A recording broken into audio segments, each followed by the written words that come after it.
there will be future applications brought to the board in regards to project that has had zoning created that is specific to the site. I don't want to call it spot zoning, but it is zoning that is sensitive to the issues around its perimeter. And any applications that come before the board obviously need to meet all those standards. So the answer is yes, it is intended to be a development component at some point in the future. Residential. Yes. Sarah? Yeah, Sarah Dopp again. Could somebody just show me on there where the tree nursery is? Because I know we had a little issue with that as this was trying to be resolved, and I assume it has been resolved, but just where is the tree nursery? The tree nursery is immediately to the north of the large bubble where Dave Marshall is showing it presently. Okay. Yeah. Thanks. What is the inset, the small rectangle, PAS? Yep. What's the PAS mitigation? That 14 acres? Yeah, that 14 acres is a Act 250 agricultural mitigation for, I believe it was Oak Creek Village. So when Oak Creek Village was built, there was an agreement with the city where a contiguous parcel, 14 acres of it, would be retained as off-site agriculture. So that's what that box is there. And that's just permanent function?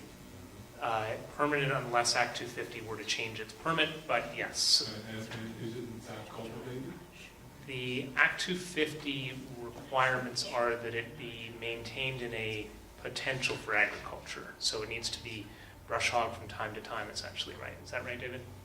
Yes, that is correct. It doesn't require that it be actively, in agricultural use, but it does need to be preserved in a nature that would allow it to be converted at any point in the future. But part of the Wheeler is part of the 104 acres that belong to the city, right? Correct. It is, And the will be part of ownership is the 98 city's. that will continue. Correct. It is fully under the ownership of the city. It's just that portion of it has been, essentially has an additional permit restriction on it that the city must uphold in retaining it in potential for agriculture. Other questions from the public? I'm sorry, but we're having a little question about the map. Again, it's, microscopic from back here. Just where is Dorset Street for orientation for? It's at the very top of the map. Thank you. So Wheeler House is right there on the red dot. Well, it's Okay, actually, great. I think it's the next one. A little bit, no, to the left. Okay. Right? Or we can zoom in. Does that make more sense? Yeah. That's So what I was this is thinking. north. Right. Yeah, that's west. Yeah. Okay. Yeah. Maybe. There we go. Yeah. So, yeah, the general proximity of the housing, of the building complex is right in that particular portion of the property. Dave, that special zoning is actually, I think at some point we were told it was effectively old zoning being used, brought forward. Is that correct? Because of the decision and when it was made or something like that? Sure, I can answer that. As part of the settlement agreement that took place between MJM Golf and the city of South Burlington, the city created a small working group of city folks and folks associated with the golf course to create a new zoning district that is based on I think it's based on essentially the similar to the current Southeast Quadrant neighborhood residential district. It's slightly different because the densities agreed upon were slightly different, and both parties agreed to establish some sensitivity to local conditions there. And so it's a little bit different from neighborhood residential district, but it's largely the same. Densities are higher or lower? Slightly higher. I think it's 4.6 or 4.4 units an acre instead of 4.0 units an acre. Yes, ma'am. Oh, that was the. I'm just, yeah, Just, talking with my, gesturing with my hands. any other questions, comments from board or public? Hearing none, we'll close this. Okay, motion to close. I move that we close SD 1715 in the city of South Burlington. Second. Been moved and seconded, we close this application. All in favor, say aye. Aye. Oh, and thank you, Mark. Next, final application, SD 1716 of JAM Golf LLC to amend a planned unit development consisting of 273. The amendment consists of subdividing a 69.87 acre lot, 69.87 acre lot. The two lots of 47.99 acres and 21.88 acres at 236 Golf Course Road. Who is here for the applicant? I'm here on behalf of the applicant. I'm Dave Marshall from Civil Engineering Associates. Please raise your right hand. Do you promise to tell the truth, the whole truth, and nothing but the truth on the penalty of perjury? I do. Thank you very much. Please describe the project. So what we were just looking at in the prior application before the board was the Wheeler parcel that is located on the right hand or north side of this particular plan sheet. And as we were describing to Frank, we were identifying this little toe area as being the far northern portion of the proposed subdivided lands that would be associated with the land swap. What this particular configuration does is create a north-south corridor for various wildlife use or the like. It also creates improved buffering that will be controlled by the city between the residences of, here's Oak Creek, and I just lost the name of this particular community. Butler Farm. Thank you. And out of all that, this original parent parcel is just under 70 acres in size, and we call it Parcel F. It was primarily all open space with the golf course constructed on top of it. The remaining lands, the 21.89 acres, has been identified as being equal in value to the lands that were to be swapped from the Wheeler parcel. And there are some existing improvements on the property. One of them is the existing recreation path that runs along the western portion, southern portions of the property and cuts down. This particular project does call for a small portion of the path to be relocated out of the golf course property and onto the proposed subdivided lands, just so the city can control all of that particular section of the path on its own lands. There are other infrastructure items that are currently within the proposed parcel that will have easements associated with them, which will allow the golf course to continue to maintain the existing pond in the middle of the parcel, as well as the storm drain line that runs out and eventually discharges into that particular small stream at that location where the red dot is. Other significant components of the application, I don't think there are any others. So it's again, the intent is primarily open space for the city. Why is the rec path moving? I'm sorry. My understanding is that the agreement between the parties was that the rec path would be relocated, so it would be fully located as much as possible on the city-owned parcel. I see. And your client is the one rebuilding that? That is correct. It will be at this applicant's cost. What is the topography of the 22 acres? It's generally a low-lying valley area, I'll call it. Right now, the topography is such that you have a high point that runs more or less along Golf Course Road, and then it spills down a moderate slope, probably on average of 5 to 8%, that runs from the high point down to the low point that generally is this location here. So, is it wetland? There are wetlands in it, yes. Is any of it not wetland? There is some upland area, yes. I'm not sure, this particular plan does not identify that. Is there another sheet in the application package that we have here digitally that might depict that?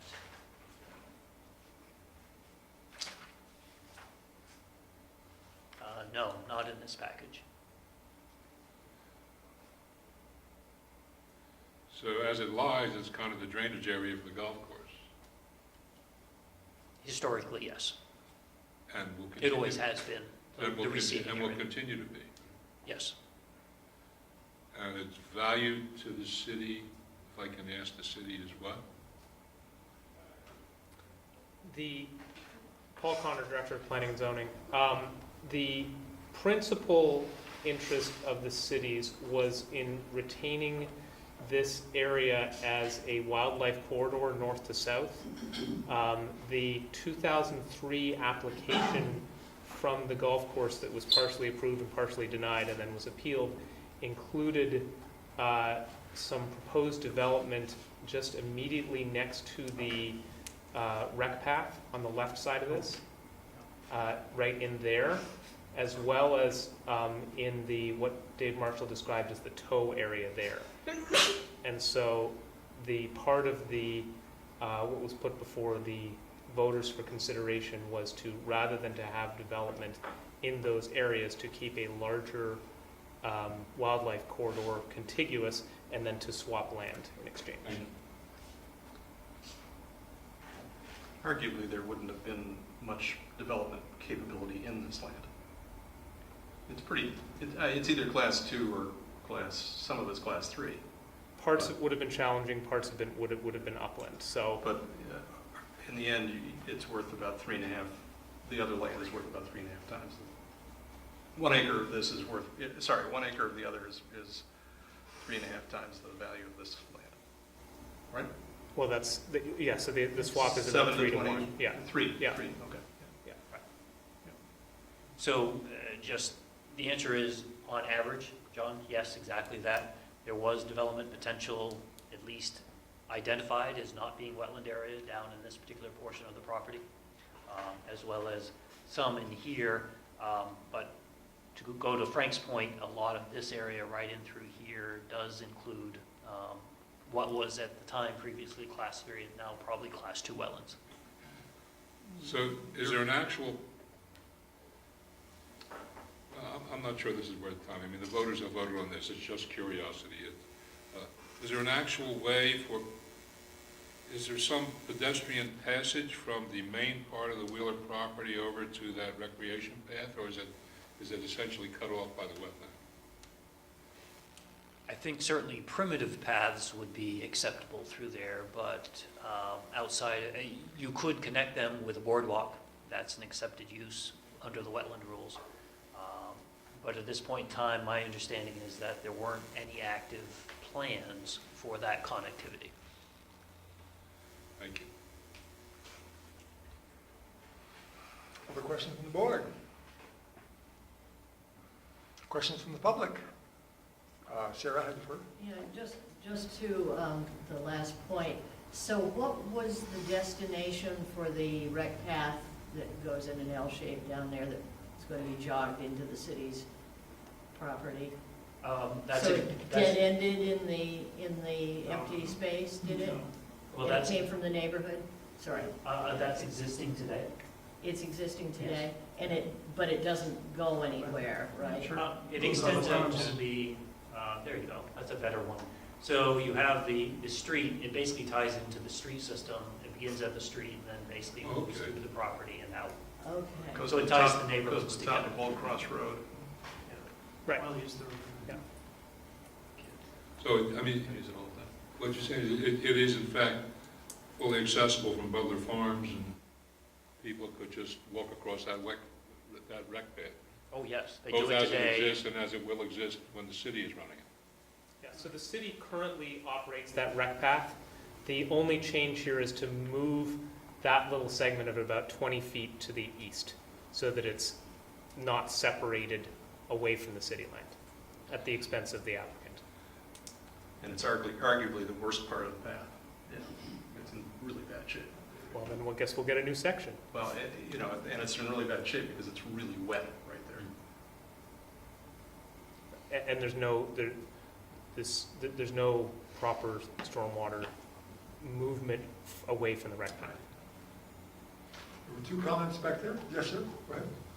Me? I'm Dan Fleming, I'm a resident on Golf Course Road, and I'm also director of the Highlands Community Association. At this point, my questions relate to this pond that Dave talked about. And that's an integral part of the stormwater system in that vicinity there, so I'm curious as to if that becomes part of the city's property,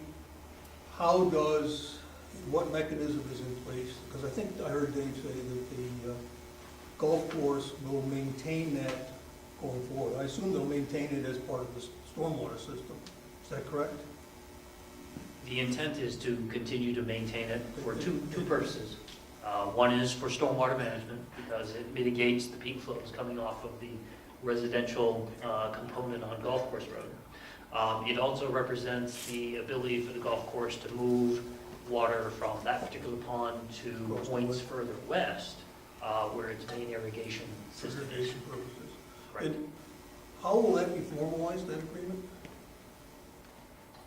Well, this proposed settlement agreement will basically allow the applicant to retain the rights to access and maintain the pond, as well as the underground stormwater outfall pipe that comes out of that particular area.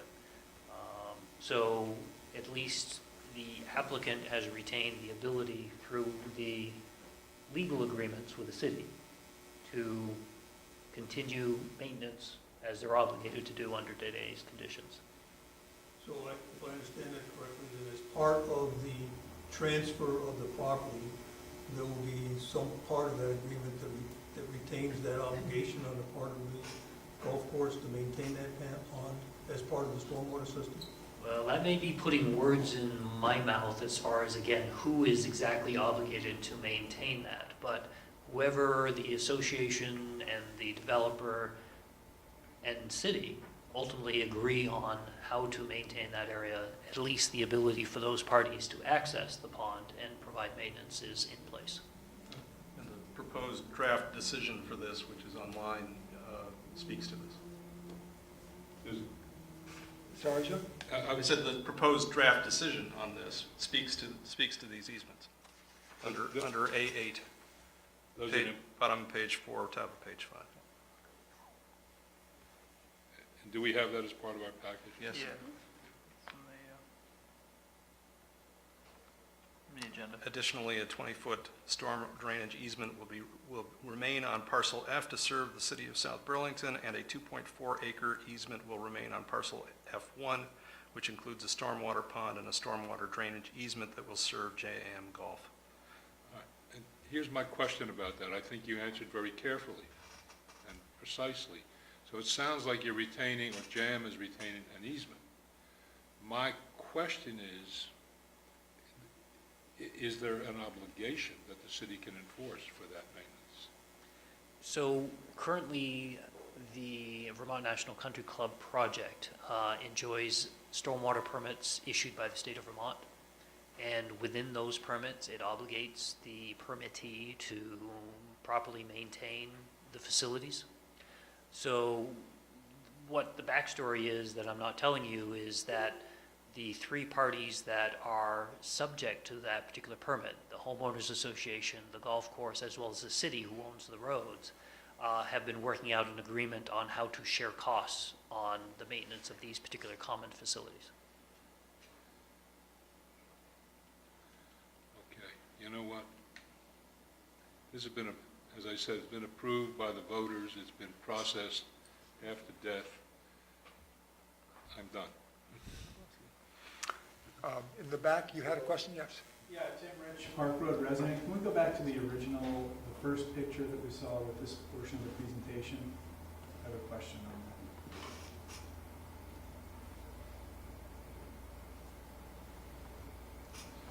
that. There's Park Road, and Park Road extends Yep. off the drawing to the right and loops back up into Golf Course Road. Oh, it's either, the next one must be the next slide. So it's that portion of Park Road that you just described that I have a question about. No, that's Must be one more before that then. I believe it was the first slide in this portion. You might go to the top slide and then move the bar at the bottom over.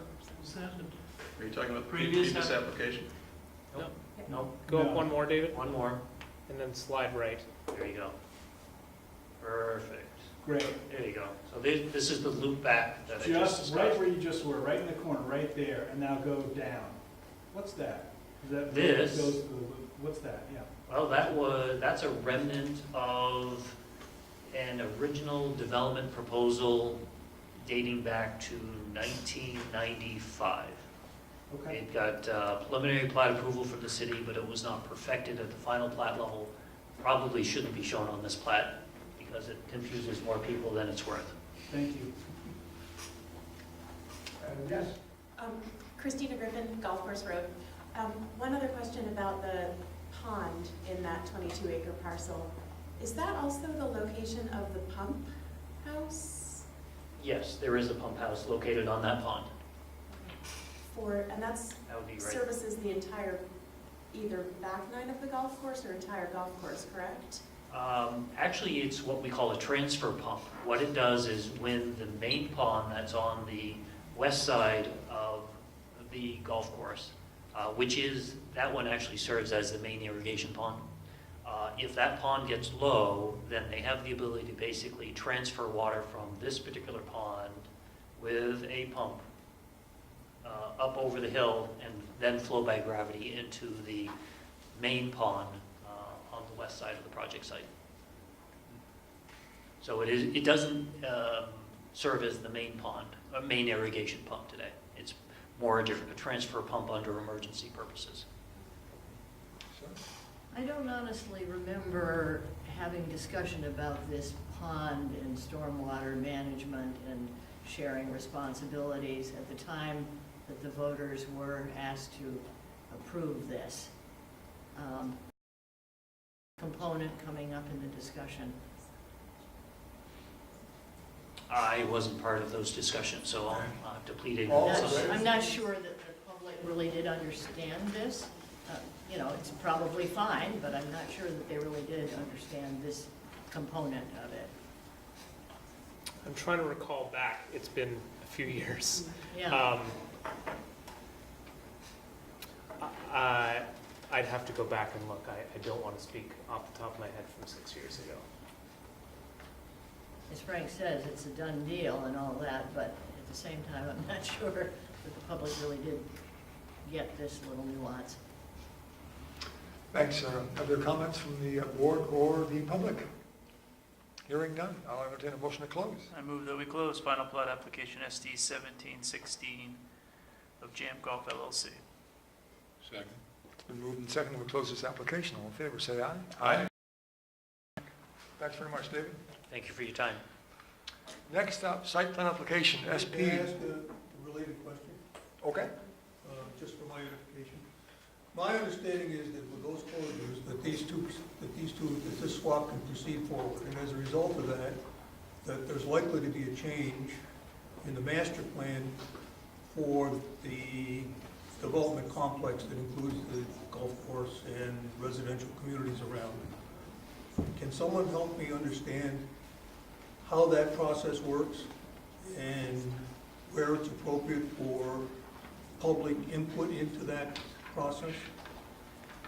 You guys want to take that offline, that'd be great. Or Dave, you can explain it? Or I'm happy all to of do you that above? for you. Ray is also excellent at answering the question if you want an independent opinion on how the process works here in town, city, excuse me. Thank you. So there are good resources to help you You're out there. suggesting I take that offline, is that what you're saying? Yes. Okay. That's great. Next up, site plan application SP 17-34 for construction of a 15,030 square foot retail building with supporting parking and utility infrastructure at 1775 Shelburne Road. Who is here for the applicant? Go ahead. Justin Dextrator with Redstone. Dave Marshall from Civil Engineering Associates. I'm sorry, I didn't get your name. Justin Dextrator with Redstone. Thank you very much. If you would raise your right hand, please, and promise to tell the truth, the whole truth, and nothing but the truth on the penalty of perjury. I do. Thank you very much. Please describe the project. Sure, so this is, excuse me. So do we have, before we do this, do we have any conflicts of interest with this? Anybody work with the applicant? To have any? We occasionally do work with Redstone, but Yep. I met Justin for the first time last time. So. Sure.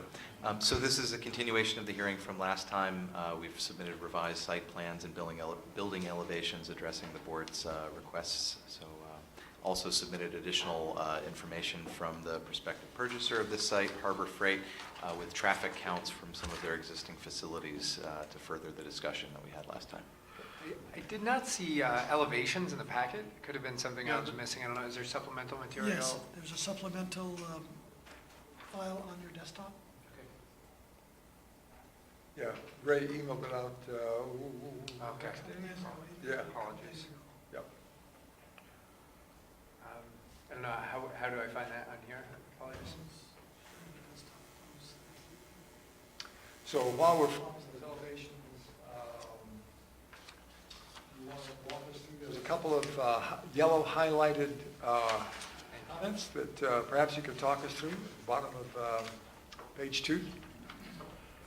Sure. Can you flip back to the site plan? So you can see off to the right-hand side where the topo lines are tight together at the slope coming away from the street, right there. Yep. You can see the site stairs have now been added in addition to the accessible ramp feature. Yep. I just want to point out it isn't highlighted. Thank you very much for that. Any comments or questions from the board on that addition? I think it's a great, just what we asked for. Yep. I agree. Yep. Next, that is not highlighted. John, did you have a question? No, I was just saying that's a perfect fix. Exactly.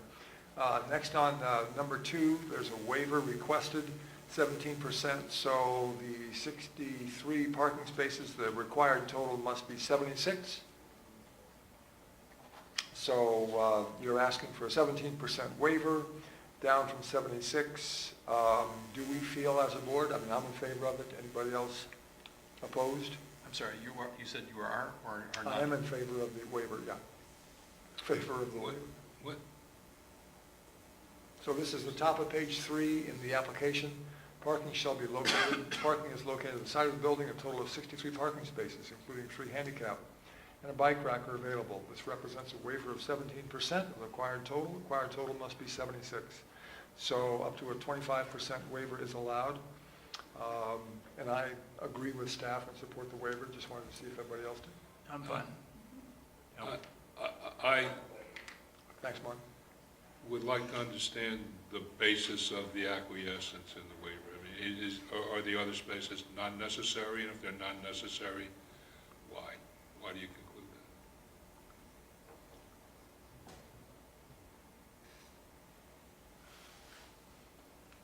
that? We're always trying to reduce the number of parking spaces for stormwater, for one reason, reduce the impervious surface. And we felt that based on the size of the building, that this would be an adequate number of parking spaces, and the applicant has agreed. The applicant doesn't want any more spaces than they have to, neither does the city. And the usage is less to be expected than a retail place too. Right.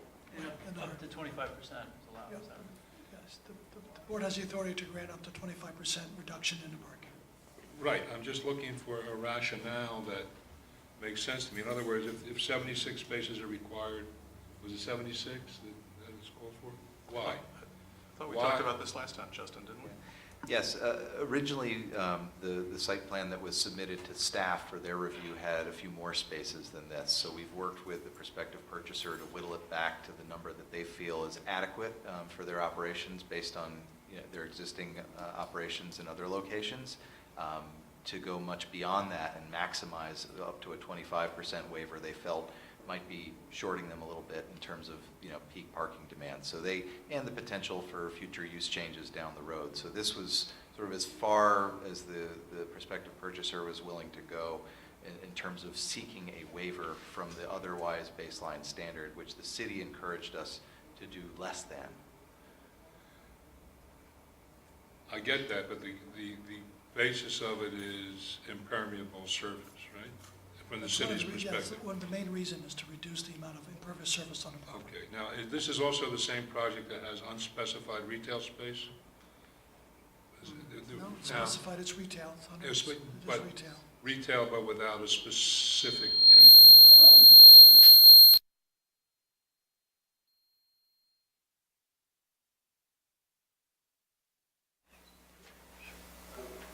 Where is it? Was that from here?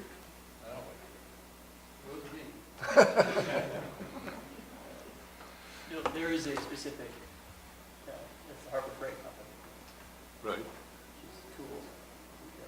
Tractor supply. Okay. So, not to mix things up, but one of the other discussions was on the traffic generation end of things, not parking end, but on the traffic generation end thing. What is the most appropriate estimate of traffic that will be generated by this use? And that was the challenge that we had, and we discussed with the board previously, was that Maybe that was it.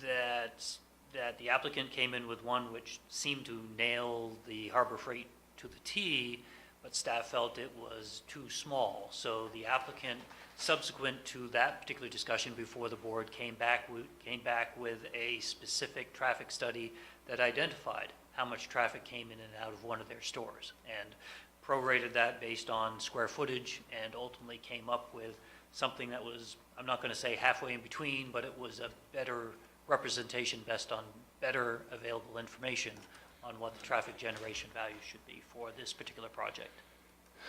All right. Someday I'll understand what the principles are that govern waivers. Not quite yet, but everyone else is okay with it? It's a significant change in the past decade compared to what we used to do. I mean, we were hit over the head. It's like, you haven't met the minimum, got to find a way to get to the minimum. But there was always that component in the regulations that said, well, under certain circumstances, the board can waive this. I think what we're finding is that the actual need of many of these retail or other applications that come before the board are less than what the zoning regulations, or I should say the land development regulations, require as a standard. So rather than updating the standards, the board has chosen, or staff has chosen, to utilize the waiver provision to manage each site on a more representative manner. I get it. It's the rather than that bothers me some. Justin, the Harbor Freight is comfortable with the number that they've gotten to? Yes. I- We pushed back a couple times, Yes, and this is when they cried uncle. Okay, I'm of the other opinion, Ray knows this, but I see office buildings built all the time, and that don't have enough parking. And so I want to make sure that they've got what they need. Okay. Thanks very much. Next highlighted area, the storefront. So if you could flip over to the elevation, see if you could blow up the front area, which we requested that they break up more. So they now have Conair that. Yep, the black outline boxes there are essentially the same frame material as the main storefront entrance. Conair is just a brand of commercial storefront glazing systems. The reference to the Opacicoat product is just the coloring product that goes on the back of the glass for the spandrel glazing. Is that, I did look at this elevation. I had a really hard time understanding, in part because it was so small, I couldn't blow it up enough to read it. Are those bricks on the bottom half of the building? Is that the? Yes. What is the exterior? What is the siding? What does it consist of? It's a masonry siding product. I can't speak to the exact dimensions of each of the masonry units, but essentially think of like a split face concrete like you have at Healthy Living, with a mix of So not brick? Not your traditional red brick masonry units, but larger. And then I saw color code, but I wasn't sure what that applied to either. Is that red? It was really hard to read. It just was size. I know you tried. Sure, and I don't know if they've actually specified the exact color on these. Actually, there are color remarks: gray, red, white, red, and blue. There we go. Oh, that's the canopy that's blue. Yeah, I don't think Which there are is any wi- blue you know, bricks. Let's see, cement wall panel is gray. I'm not sure I can tie these things together. And then there's a red band. And then there is, There you oh, go. the metal is white. Thanks, The Steve. parapet coping is red, and the canopy is blue. Yeah, is this, was this building the one, when it showed up on a different view, was it below grade or a substantial amount below grade from Shelburne Road? Is that right? It's not projecting high above Shelburne Road. Yeah, I think the previous testimony was that the building sat approximately 10 feet, 9 feet, 10 feet below the sidewalk elevation. So the finished floor is about 9 feet, I'll call it, below the sidewalk. Obviously, the height of the building will bring it up above the sidewalk, but it Right. won't be as prominent feature as if it was right at So it'd be grade. about 50/50. It looked That's like fair. it was 21 feet or something like that. I Yes. think I saw that dimension. I think that's a fair representation. And the color of the top portion is what? Is that just cement? You know- I think that's the gray part. Right, the top is the lighter color. Gray. Yes. And there's a dashed line that shows the outline of the parapet that's concealing rooftop mechanicals. If you're up, right, yep, that dashed line right there. And is the top section there the front? Or no, where's the front? The left of the screen on the top elevation there, which is, yes, so that corner is the side facing the street. That's the closest edge to the street. So we're looking at a side view. That's right. The top one's running east-west, right? Or, yeah, east-west. Yes, correct. So this is the view from the parking lot, essentially? Correct. At the top, and then this is from Shelburne Road? That's right. Is that, okay. And the windows that were added in at the board's request are on that top front elevation or north elevation with the darker shading, and that's the blacked out spandrel glass. But the framing is the same storefront system as the transparent glass main entry. So it could be converted to transparent glass with a future user. I think it breaks it up nicely, and it's what we'd asked for at the last meeting. I agree. Same here. Other comments? Thank you for doing that. That's great. On to the next highlighted area. So this on the landscaping plan was essentially a cleanup reflecting the relocation of some plantings for maximum effect. Yep, that looked good to me. Any other comments from the board? Okay. Next highlighted area, the updated stormwater system. Sheets 2. So one of the, in working with the city stormwater utility, we came up with an alternate way to increase the amount of infiltration that is preferred and actually required as part of your regulations if the site can support it. What struck us first when we first started getting involved with the project is that there was a heavy layer on top, and you would walk the property and you would see standing water.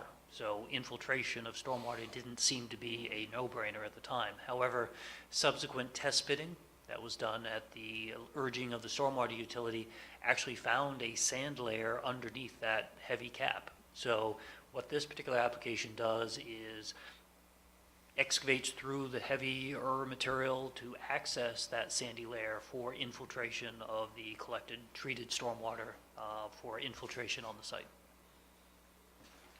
And I have a comment here from Dave Wheeler. Dave Wheeler, who is? I'm not sure his exact title, but he's Oh, with the Assistant- Stormwater Division. Right, Assistant Stormwater Superintendent, like it says. The Stormwater section has reviewed the Harbor Freight site plan. I'd like to offer the following comments. It will require a stormwater permit, construction permit, of course. The DRB should include a condition requiring the applicant to regularly maintain all stormwater treatment and conveyance infrastructure. So, and we also have a comment that the stormwater section agrees with the change, right? Yes, if you look in the staff comments, the blue, there are 5 conditions that came from Dave on June 9th. On July 14th, he eliminated conditions 2, 3, and 4 and leaving 1 and 5. Great.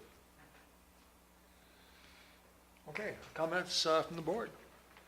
I'm interested in a Bartlett Brook Watershed permit. This, is that the subject of one of these general permits? Do you know the exact status of what you need to do in order to put more water into the Bartlett Brook watershed? Well, right now, the city is working on what we call a flow reduction plan. That basically means that it is looking at ways of mitigating the stormwater runoff from the historical development patterns within this watershed in a way so that it can get those peak flows back down into an acceptable range. Right now, these particular streams are hammered every time there is a large storm event because the runoff comes directly from many impervious surfaces, is collected efficiently, and discharged right to the stream. So what they're doing is going through parts of the watershed to find places where they can collect and hold this water in a manner that will help reduce those peak flows as far as what the receiving water experiences. Well, what I'm asking about, that's the city, right? That is correct. A very responsible thing for the city to do. What I'm asking about is the position of Department of Environmental Conservation, which is the issuer of the permit. I believe there, am I correct that there's a quote general permit that people have to qualify under? Am I framing that the right way? It depends on what watershed you're in. Well, we're talking about Bartlett Brook. So you would not be eligible for the general permit. Because it's an impaired waterway, you're automatically kicked into what's called an individual permit that requires additional scrutiny and oversight in regards to its execution. Have you begun that process? You know where you stand in it? Yes, we have, and we've updated the application to the state to reflect the recommendations of the city. And at this point, it's in its technical review stage. All right. So our condition would be, what he's suggesting is not that we require, what is our view on that? Do we ever require as a condition that they get the permit, or is that just overkill? We cannot condition our permits on an applicant getting other permits from other agencies. All right. It's we only have to rely on the land development regulations, so we can only attach conditions in the land development regulations. We Okay. cannot require them. So that's why the condition is restricted to maintain, once you have it. Correct, we wanted it maintained, so Right. we made a condition.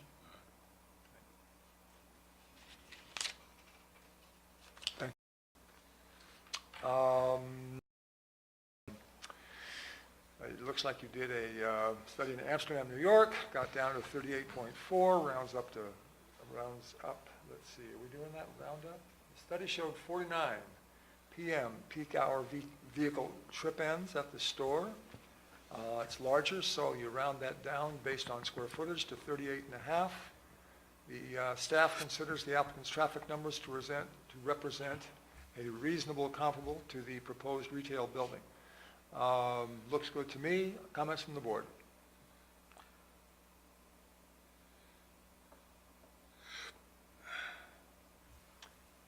Hearing none. Mark, you okay? I'm fine with it. Okay. Let's see. So the final red comment, staff suggests DRB include as a condition that the applicant must allow access through both front and side doors during open hours. You guys okay with that? Yes. Great. Other comments, questions from the board? Other comments, questions from the public? Oh, I'm sorry, go ahead. If I may add one more thing. There was one item that staff approached us on with regard to the bicycle rack. At this point in time, with the change in rules with regard to exterior bicycle racks, the recommendation was that it would be prudent for the applicant to agree to place the bicycle rack in conformance with the new rules, which this application didn't technically have to meet. The applicant is acceptable to that. So if there happens to be a condition of approval that staff and the board feels needs to be put in ultimately an approval, that is acceptable to the applicant. That's great. Thank you very much. Very kind. Appreciate it. Other comments, questions from the public? Hearing, that was not a hand raised, okay. Hearing none, I'll entertain a motion to close. I move that we close close site plan application SB 1734 of Harbor Freight. Second? It's been moved and seconded to close this application. All in favor, say aye. Aye. And opposed? Thanks very much. Thank you. Thank you for your time. Take care, thank you. Next on the agenda, conditional use application 17, CU 1706, and site plan review application SP 17-41 of Shearer Automotive to amend a previously approved plan for a 12,503 square foot building used for personal instruction use. The amendment consists of using the parking area for commercial parking, with the building having no approved use at 1475 Shelburne Road. Who is here for the applicant? Who is here for the applicant? Oh, I am Joe White. I'm with White & Burke Real Estate Advisors, and I'm here with Bill Shearer of Shearer Automotive. And conditional use application. Swear I'm in. Absolutely. If you raise your right hand, please. You promise to tell the truth, the whole truth, and nothing but the truth under penalty of perjury. Yes. Thank you very much. Is there any conflict of interest between anyone here on the board and the applicants? Certainly known Bill for a long time, known Joe for a long time. I don't see a conflict unless I do. Great. Thanks very much. If you please describe the project. Sure. Our application tonight is a pretty simple one. Our proposal is to change the use of the former O'Brien Training Center property at 1475 Shelburne Road, and use the property for a commercial parking facility. Bill's plans are to park overflow vehicles from his various dealerships in the area on the property, and we're not proposing any physical changes to the property whatsoever. The existing building is vacant and will remain vacant. We're not proposing any changes to the green space coverage or to the landscaping. The plan is just to park vehicles on the existing paved areas of the property. And that's about it. It's pretty simple. And did you have anything else to add? It's already a hard surface? Yes, it is. It's already used for parking? It's a parking lot, yes. I have nothing else to say. As a pure matter of interest, not related to anything here, plan for the building? Building's on the market. I don't intend to buy it. It doesn't really work for automotive use. The people that own it are friends of mine, and this is a way for them to get a little income while they're waiting for John to sell it. No, I have nothing to do with it. That is, what's the relationship, the ownership relationship between the building and the parking area you're concerned with? Who owns what? The O'Briens own the building and the parking lot. And Bill will be a tenant. I'll just be a tenant using the parking lot. When they sell it for whatever, an office use or another use, I will move out. You're renting the pavement. Okay, I'm renting just the parking lot. We're not using the building. okay, so this is kind of an interim use. Yep. I understand. Thank you very much. That's very helpful. Other comments, questions from the board? I have none. Comments, questions from the public? Hearing none, entertain a motion to close. I move that we close conditional use application CU 1706 and site plan review application SB 1741 of Shearer Automotive. Second. Moved and seconded to close this application. All in favor, say aye. Aye. All opposed? On delay. Hearing none. Thank you very much. Take care. Thank you. Yep, bye-bye. Next on the agenda, master plan application MP 1701 of O'Brien Farm Road LLC to amend a previously approved master plan for a planned unit development to develop 39.16 acres with a maximum of 458 dwelling units and 45,000 square feet of office space.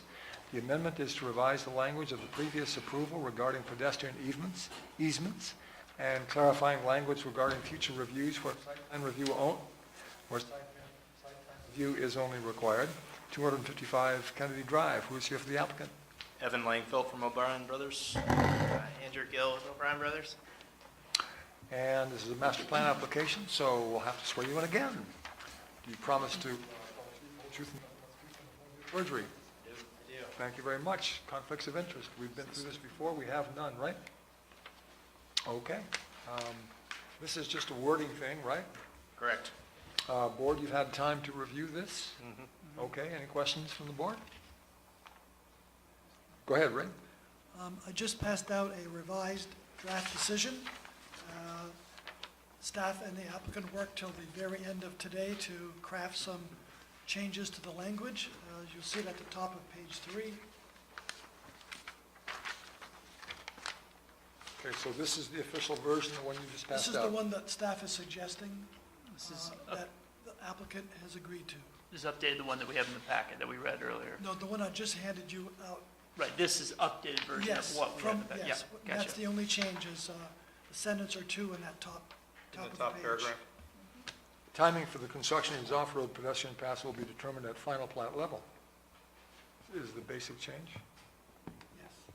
Okay. Comments, questions from the board? Comments, questions from the public? Comments, questions from you? Nope, and we appreciate staff working with us to get language that clarified it. Yep, that was very good. Thank you very much for working with everybody. I appreciate it. Entertain a motion to close? I move that we close master plan application MP 1701 O'Brien Farm Road, LLC. Second? Been moved and seconded to close this application. All in favor, say aye. Aye. Thank you very much. Any opposed? None. Thank you very much. Take care. Good Thank night. you. That was a record. Good to see you. You guys should do that every time.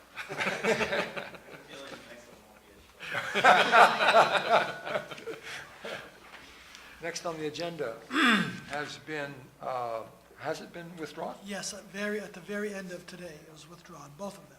Okay. There's no need to read them. No need to meet. No Thank motion you, or anything? Ray. They're off the table. Ray. Okay, minutes from June 20th. Everyone's had a chance to read the minutes? Yes. Yep. Any corrections? Any comments? Yes. Oh, there goes Frank. I don't know what, at least when I went through this quickly this morning, something about smoothing, was this the thing that had Oh, yes, this was smoothing in it? smoothing, yes, on page, item number 10. Smoothing under other business was corrected to something. It was just a misspelling. It was just a misspelling, yes. Hang on a minute, I mean, That was the correction of the minutes from the, yes, I gotcha. I Right. understand what you're saying. Yeah, yeah. Right, that was a correction of previous minutes.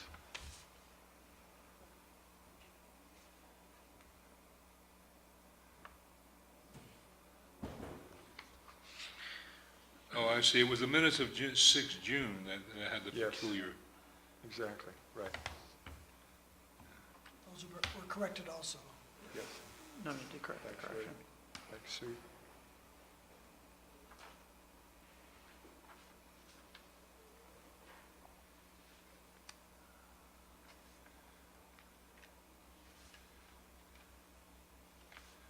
What's that?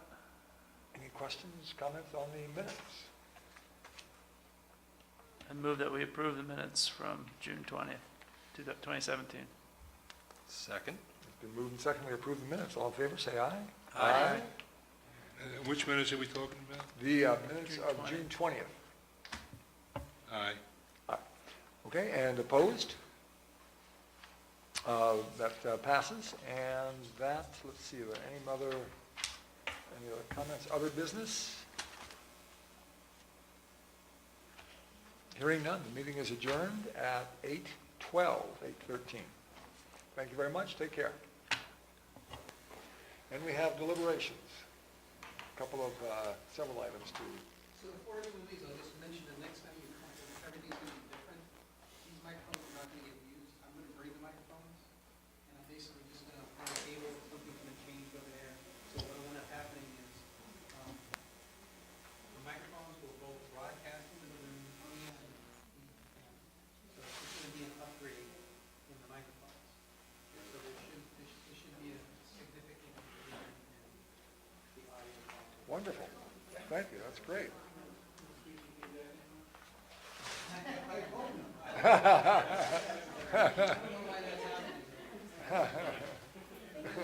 Thanks very much.